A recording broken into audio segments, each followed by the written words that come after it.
राज्य उत्पादन शुल्क विभाग पनवेल ग्रामीणने पेंधर परिसरात मोठी कारवाई करत सुमारे 11,85,595 रुपये किमतीचा बनावट आणि विदेशी मद्यसाठा जप्त केला आहे। या प्रकरणी तिघांना अटक करण्यात आली आहे।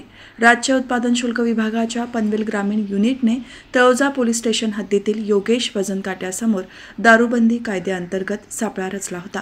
या कारवाई दरम्यान एका 4 चाकी वाहनाची तपासणी केली असता त्यामध्ये उच्च प्रतीच्या बनावट विदेशी मद्याच्या 17 बाटल्या आणि 2 मोबाईल फोन असा एकूण 5,44,330 रुपये किमतीचा मुद्देमाल जप्त करण्यात आला। पुढील कारवाई करत पथकाने पेंधर येथील एका पत्र्याच्या खोलीत छापा टाकला।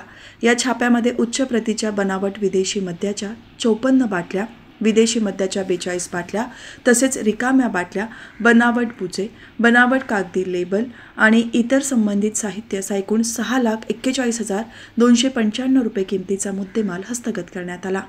या दोन्ही ठिकाणी केलेल्या कारवाईमध्ये एकूण 11,85,595 रुपये किमतीचा मद्यसाठा आणि इतर साहित्य जप्त करण्यात आले आहे। या प्रकरणी संतोष उरत, बिजू उरत आणि बिनू कल्लूर या तिघांना महाराष्ट्र दारूबंदी कायदा 1949 अन्वये गुन्हा नोंदवून अटक करण्यात आली आहे।